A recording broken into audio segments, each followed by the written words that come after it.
I'd traveled halfway around the world to fight for freedom, but the most important battle I'd face was waiting for me in a corner booth at Mel's Diner.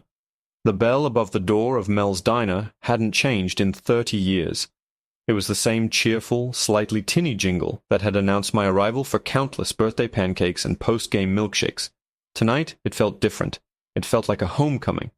I'd been gone for 2 years, deployed in places where the only bells were warning sirens. Seeing the familiar chipped red vinyl of the booths and the chrome napkin dispensers gleaming under the fluorescent lights felt more surreal than any desert landscape I'd ever witnessed. I had managed to get a full 72 hours of leave, and not a soul knew I was coming. I'd spent the last day and a half on a series of flights that smelled like stale coffee and desperation, all for this moment. I watched from the counter as my parents walked in. My dad, Arthur, still walked with that slight, shuffling gait, his shoulders a little more stooped than I remembered. My mom, Helen, held his arm, her silver hair catching the light. They looked older, frailer. The thought sent a sharp protective pang through my chest. They were celebrating their 45th wedding anniversary, and I was their surprise. When the waitress led them to their usual corner booth, I slid off my stool and walked over. "Sorry, I think this table is reserved," I said, keeping my voice low. My mom looked up, ready to offer a polite apology, and her eyes widened. Her hand flew to her mouth, and a little gasp escaped her lips. "Jake," she whispered, her voice thick with disbelief. My dad's head snapped around, his glasses slipping down his nose. His tired face broke into a smile so wide it looked like it hurt. "My boy," he choked out, pushing himself up to wrap me in a hug that was all bone and heart. It was perfect. The whole diner seemed to fade away. For the first time in 2 years, everything felt right. We settled into the booth, the worn vinyl sighing under our weight. I was still in my travel clothes, faded jeans, and a plain gray hoodie, nothing that screamed military. I wanted to be their son tonight, not a sergeant in the United States Marine Corps. We ordered their favorites, a patty melt for Dad, a hot turkey sandwich for Mom, and a cheeseburger deluxe for me. The conversation flowed easily, catching up on small-town gossip, my carefully edited stories from overseas, and their quiet life back home. My dad's hands had developed a slight tremor over the last year, something Mom had mentioned in her letters. He fumbled with his water glass, and I saw a flash of frustration in his eyes before he steadied it. We were halfway through our meal when the bell chimed again. This time it didn't sound cheerful. 2 police officers stepped inside, their presence immediately sucking the warmth out of the room. One was older, thick-set, with a walrus mustache and a bored, cynical look in his eyes. The other was younger, with a fresh, out-of-the-academy haircut and a rigid posture that screamed overcompensation. They scanned the diner, and their eyes, for some reason, landed on our booth. They ambled over, their boots making heavy, deliberate sounds on the linoleum floor. The younger one, whose name tag read Reed, stopped right by our table. The older one, Miller, hung back a step, observing. "Evening, folks," Reed said, his voice a little too loud for the quiet diner. "Evening, officers," my dad replied politely, dabbing his mouth with a napkin. "Everything all right?" Reed's eyes weren't on my dad's face. They were fixed on his hands. "Noticed you were a little shaky there, sir. Had a few drinks tonight to celebrate?" The question was loaded, dripping with insinuation. My mom stiffened beside me. "It's our anniversary," she said, her voice tight. "My husband doesn't drink." "That's so?" Reed said, a smirk playing on his lips. He leaned forward, bracing his hands on our table. The gesture was pure intimidation. "You know, we get a lot of calls about folks leaving here after a few too many. Just doing our due diligence." Every instinct in my body screamed at me to stand up, to put myself between this cheap bully and my father. But my training was a vice grip on my impulses. Assess the situation. Do not escalate unless necessary. Maintain control. I stayed silent, a shadow in the corner of the booth, watching. My dad, bless his heart, tried to be accommodating. "I understand, officer, but I assure you, I'm perfectly fine. My hands they shake a little sometimes. Comes with the mileage," he said with a weak smile. As he spoke, he gestured with his hand, and the tremor caused him to knock over the salt shaker. White crystals skittered across the red tabletop. It was nothing. A clumsy, harmless accident. But Officer Reed saw it as an opening. "Whoa there, steady on," he said, his voice laced with mock concern. "See, that's what I'm talking about. I'm going to need to see some identification, sir. And then I'm going to need you to step outside with me." The blood in my veins turned to ice. This wasn't due diligence. This was harassment. He was trying to humiliate my father in a crowded diner on his wedding anniversary. My mom let out a tiny, frightened sound. And that was it. The vice grip of my training shattered. "He will do no such thing," I said. My voice was quiet, almost unnervingly calm, but it cut through the diner like a razor blade. Both officers turned to look at me, really look at me, for the first time. They'd dismissed me as a non-entity, just some kid with his parents. Reed's eyes narrowed. "And who are you?" he demanded, puffing out his chest. I slowly placed my fork down on my plate, the metallic clink echoing in the sudden silence. I looked from the cheap badge on his chest to the challenge in his eyes. "I'm their son," I said, my voice dangerously low. "And you have two choices. You can turn around, walk out that door, and let my parents finish their anniversary dinner in peace. Or you can continue down this path. But I promise you, you will not like where it ends." A laugh, short and sharp, burst from Officer Reed. It was a practiced, condescending sound designed to belittle. "You'll promise me. That's cute. What are you going to do, kid? Write a sternly worded letter to my supervisor?" His partner, Miller, shifted his weight. His gaze was more calculating than Reed's. He was studying me, not just looking at me. He was taking in my posture, the way I held myself perfectly still, the lack of fear in my eyes. He saw something his partner missed, but he didn't speak up. Not yet. "My father has a medical condition," I said, my voice still level, my eyes locked on Reed. "It's called an essential tremor. It's benign. It's also none of your business. You didn't notice him being shaky. You came in here looking for a target, someone you thought would be easy. You saw an old man, and you decided to exercise your authority because it makes you feel powerful. You are not performing due diligence. You are engaging in harassment." Every word was a carefully placed stone, building a wall between them and my family. My mom reached across the table and put her hand on my arm. It was trembling. "Jake, please," she whispered. "Let's just show them our ID. It's not worth it." I didn't look at her, but I covered her hand with mine, giving it a gentle squeeze. "It's all right, Mom. They're leaving." That was the last straw for Reed. The smirk vanished from his face, replaced by a flush of angry red that crept up his neck. "No, we're not, and you're done talking." He pointed a thick finger at my father. "Sir, I'm telling you one last time. Step out of the booth. Now." My dad looked from the officer to me, his face a mess of confusion and fear. I think we should just—" "He's not going anywhere," I repeated, my voice dropping even lower. It was the tone I used on recruits right before I made them wish they'd never been born. It was a tone that promised consequences. "And if you put a hand on him, or on my mother, this will become a very different kind of conversation."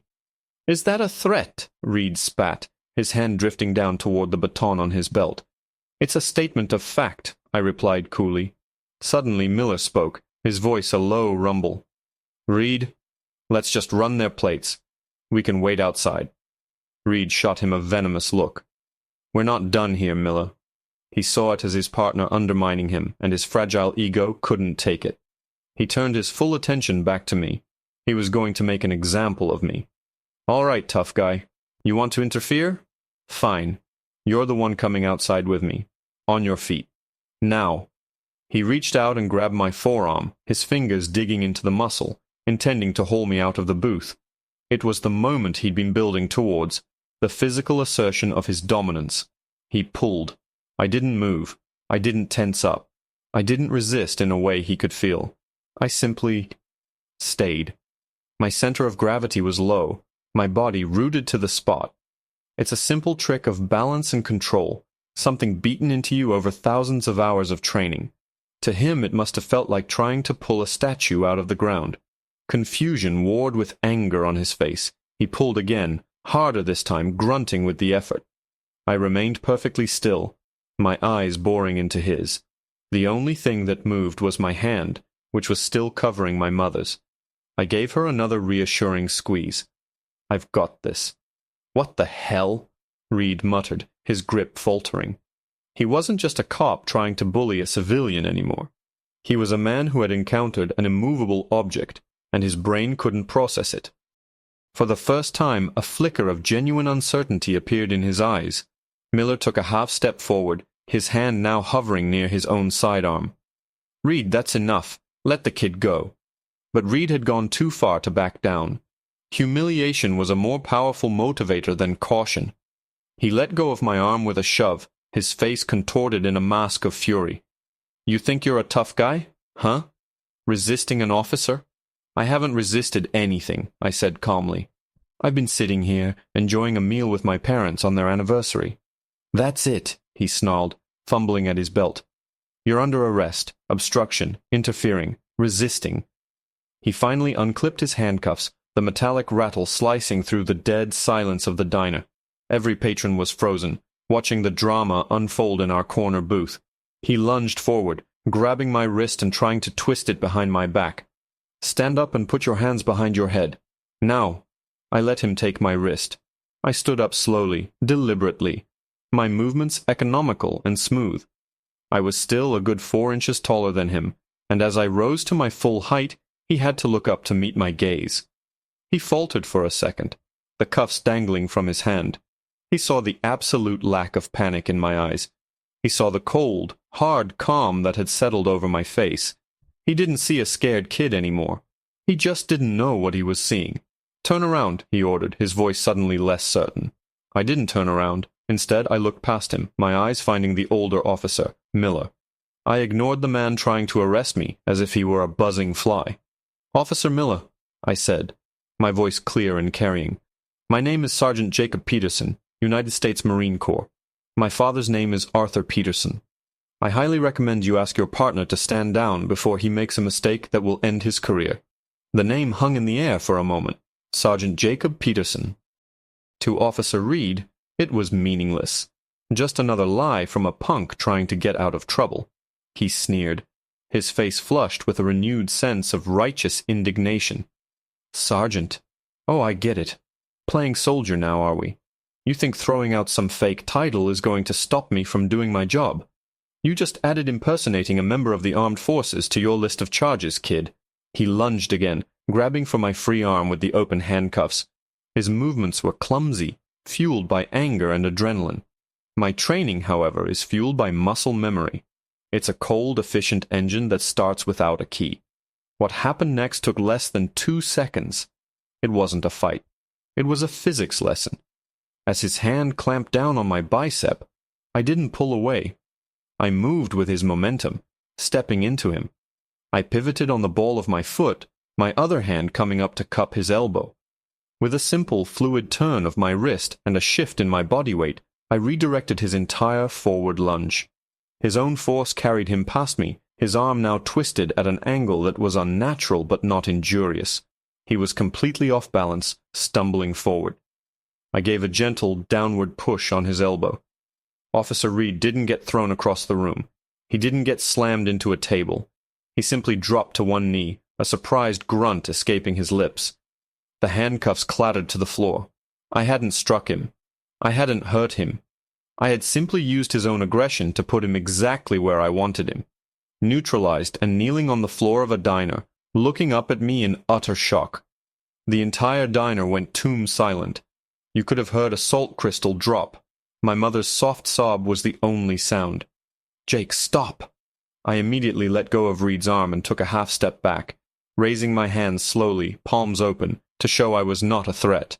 Reed scrambled backward on the floor, his face a kaleidoscope of fury, humiliation, and for the first time, a sliver of genuine fear. "That's it. You assaulted me. You're going down," he shrieked, reaching for something on his belt. But before he could, Officer Miller moved. He'd seen enough. He'd seen the efficiency, the control, the absolute lack of malice in the takedown. He'd seen a professional at work. "Reed, stand down!" Miller's voice was a cannon blast in the quiet room. It wasn't a suggestion. It was a command backed by years of authority. Reed froze, his hand hovering over his taser. Miller's gaze was fixed on me, his expression hard, but his eyes held a glimmer of understanding. "Son, I'm going to need you to very slowly take your wallet out and place it on the table." I nodded, keeping my eyes on him. "No problem." My movements were deliberate, telegraphing every intention. I reached for my back pocket, pulled out my worn leather wallet, and set it on the table next to the spilled salt. "Open it," Miller commanded. I did, flipping it open to the clear plastic window, where my 2 forms of ID sat side by side. My state driver's license and my United States Armed Forces Common Access Card. My picture, in full dress uniform, stared out from the military ID. The rank was clearly visible. SGT, Peterson. Jacob T. Miller stepped forward cautiously, his eyes darting between the ID and my face. Reed was still on the floor, pushing himself up, his face burning with shame. Miller picked up the wallet. He studied the card for a long, silent moment. The air in the diner was so thick I felt like I could chew it. He looked up from the card and all the hardness in his face had evaporated, replaced by a weary resignation. He knew. He turned to his partner, who was now back on his feet, brushing himself off and trying to regain some semblance of dignity. "You idiot," Miller said, his voice low and guttural. "You monumental idiot." "What are you talking about? It's a fake," Reed hissed, trying to save face. "Does this look fake to you?" Miller shoved the wallet into Reed's chest. "That's a KAC card. We are in so much trouble you can't even begin to imagine it. We just harassed a decorated Marine sergeant and his parents in a public place for no reason." Reed stared at the ID, his mouth opening and closing like a fish. The color drained from his face, leaving behind a pasty, sickly white. The reality of the situation was finally crashing down on him, a tidal wave of regulations, internal affairs investigations, and career-ending complaints. My mom was still crying quietly. My dad just sat there looking at me as if he'd never seen me before. I took a deep breath, ready to try and calm them down, to end this nightmare. But the nightmare was just getting a new chapter. The bell above the door jingled again. Every head in the diner snapped towards the entrance. A man in his late 50s stood there, his police uniform immaculately pressed. But this wasn't a patrolman's uniform. The eagles on his collar identified him as the chief of police. He surveyed the scene, his 2 officers standing frozen, one looking horrified and the other looking sick. My parents looking terrified in their booth, and me standing in the middle of it all. His eyes, sharp and intelligent, finally landed on my father. A look of warm recognition flashed across his face, which then immediately curdled into deep, furrowed concern. "Arthur? Helen?" the chief of police said, his voice booming with authority and disbelief. "What in God's name is going on in here?" My dad's head snapped up at the sound of his name. "Frank?" he asked, his voice cracking with surprise. "Frank Johnston, is that you?" The chief of police, Frank Johnston, walked towards our booth, his eyes sweeping over the scene with a practiced, analytical gaze. He took in the spilled salt, the handcuffs on the floor, the terrified look on my mother's face, and the posture of his 2 officers, one rigid with shame, the other looking like he'd swallowed a bad clam. "Yeah, Art, it's me," Chief Johnston said, his voice softening as he looked at my parents, but hardening again as his eyes flicked to Reed and Miller. "I was just grabbing a coffee to go when I saw the patrol car sitting here for 20 minutes. Figured I'd see what was so interesting in Mel's on a Tuesday night." His gaze finally settled on me, and then on the military ID still sitting in my open wallet on the table. "And I'm guessing this is your boy, the Marine." "He is," my dad said, finding his voice. "Jake, this is Frank Johnston. We played softball together for the town league for, 15 years. Chief Johnston extended a hand to me, and I shook it. His grip was firm, his eyes direct. There was no nonsense about him. "Sergeant Peterson, an honor. I'm sorry we're meeting under these circumstances." He then turned his full, undivided attention to his officers. His voice dropped 10 degrees. "Officer Miller, report." Miller, looking miserable, cleared his throat. "Sir, we were conducting a proactive patrol. Officer Reed observed Mr. Peterson exhibiting a physical tremor and initiated a field inquiry to determine if he was intoxicated." The chief's eyebrows shot up. "A tremor? You mean the one Art's had since his 50s? The one his doctor diagnosed as a benign familial tremor 10 years ago. The one half this town knows about. He stared at Reed, whose face was now a ghastly shade of pale. You didn't know that, did you, Officer Reed? Because you've only been in this town for 6 months, and you haven't bothered to learn a single thing about the community you're supposed to be serving. Reed stammered, "Sir, I had reasonable suspicion." "Reasonable suspicion?" the chief boomed, his voice echoing in the silent diner. "You call harassing a decorated war veteran's parents on their 45th anniversary reasonable suspicion. You call trying to haul a man out of a diner because his hand shook when he reached for the salt reasonable suspicion." He picked up my wallet and handed it back to me. "Sergeant, my sincerest apologies. For your parents, and for the disrespect shown to you and your uniform." "Thank you, Chief," I said, my voice steady. "But the apology isn't just for me, it's for them." I gestured to my parents, who were watching the exchange with wide, stunned eyes. They were scared. They were humiliated. No one should be treated like that. Chief Johnston nodded, his jaw tight. He turned back to Reed. "You embarrassed this family. You embarrassed this department. And you embarrassed me. You're on desk duty, effective immediately. We'll be having a long conversation in my office tomorrow at 800, and you'd better bring a union rep. Miller, you should have shut this down sooner. We'll be talking too." He then looked at my parents, his expression transforming back to one of genuine warmth and regret. "Arthur, Helen, I am so sorry. Your meal is on me. In fact," he said, pulling out his wallet, "drinks are on the department for the whole diner for the next hour for having to witness this circus." A few scattered claps broke the tension in the room. He walked over to my mom and dad. "Helen, you look as beautiful as you did the day you married this old goat. Happy anniversary, you two." My mom managed a watery smile. "Thank you, Frank." Chief Johnston gave Reed one last withering glare. "Get out of here, both of you. Now." Without another word, Reed and Miller turned and walked out of the diner, the bell above the door marking their shameful exit. The chief stayed for a few more minutes, making sure my parents were okay, before quietly paying our bill and leaving us in peace. The diner slowly returned to life, the low hum of conversation resuming, but the atmosphere had changed. The other patrons were looking at us differently now, with respect, with sympathy. Mel, the owner, came over with a fresh pot of coffee and 3 slices of her famous apple pie on the house. "On behalf of the whole town, Sergeant," she said, placing a slice in front of me. "Welcome home. And thank you." As we sat there, eating our pie in a comfortable silence, my dad reached across the table and placed his hand on mine. It was still trembling slightly, but his grip was firm. "You know," he said, his voice thick with emotion, "for 2 years, all your mother and I have done is worry about you being safe over there." He looked at me, his eyes shining with tears. "We never imagined we'd be the ones you'd have to come home and protect." In that moment, everything clicked into place. All the years of grueling training, the deployments, the sacrifices. It was all for this. It wasn't just about protecting my country. It was about protecting my family. It was about having the strength, the calm, and the confidence to stand between them and anyone who would do them harm. I had gone halfway around the world to fight for freedom, but the most important battle I'd fought all year was right here, in a corner booth at Mel's Diner, over a patty melt and a hot turkey sandwich. I squeezed his hand. "Always, Dad," I said, my own voice a little shaky now. "I'll always be here to protect you." And as I looked at my mom's proud, tear-streaked face and my dad's relieved smile, I knew that this surprise homecoming on their 45th anniversary was the most successful mission of my entire career.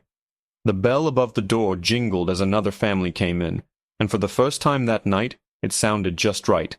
It sounded like home.